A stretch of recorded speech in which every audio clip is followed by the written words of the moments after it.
Very appropriate what we hear in the second stanza of our psalm, starting, "From fraud and violence he shall redeem them." Is everybody redeemable in this world? Yes. No matter what we do, Yes. or say, Yes. or think of people, Yes. or what you look like, Yes. or where you're from? What's the answer?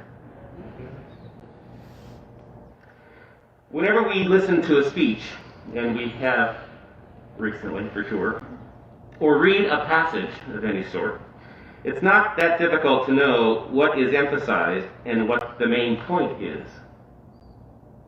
The word or phrase that is repeated frequently usually expresses what the key point is. The first reading is quite obvious what this high-frequency word is and what the key point is. It's also the one and the same thing, and that's L-O-V-E. What's that spell? Love. Gosh. It's as old as Jesus, which means forever. And how good are we at loving our neighbor? Did we go around the patio here? Working on it. How long does it take to realize that everyone is redeemable and lovable?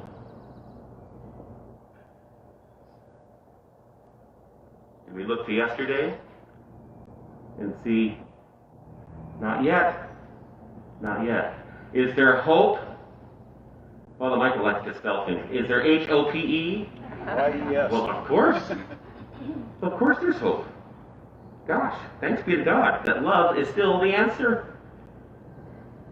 The gospel text may not have this word in it exactly, but it expresses what the mission of Jesus was all about, and that's the mission of love.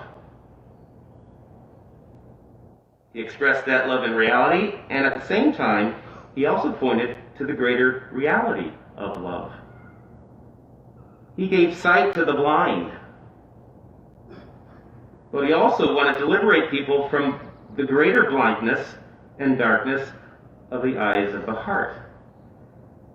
That's our opportunity. That's where there's hope. There are times in our lives when all of us have blindness of the heart. Call it humanity. But we all have the opportunity to be loved. Jesus loves us no matter what you do, or what I do, or say, or think. But we try to be like Jesus as much as we possibly can. Sometimes it's very hard to be like Jesus in all instances.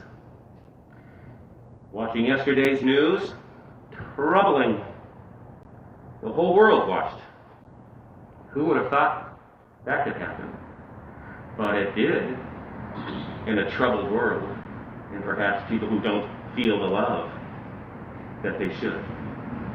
So, there's hope, because we have more opportunity to reach out and love some more.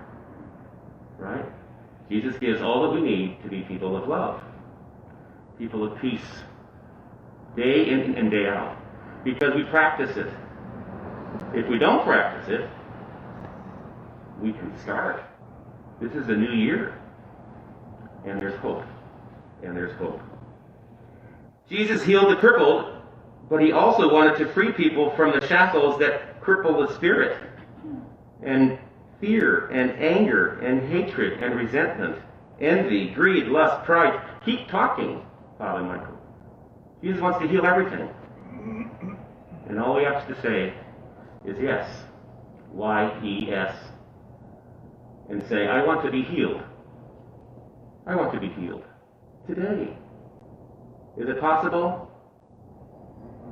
Yes, it is possible. We're here on this very holy patio.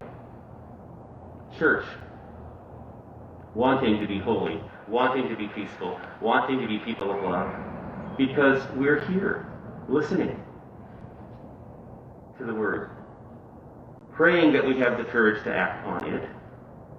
And then in just a few minutes, the miracle of the world, receiving Jesus himself in body and blood, and having the courage to be like him in the world, because he's in us. In us.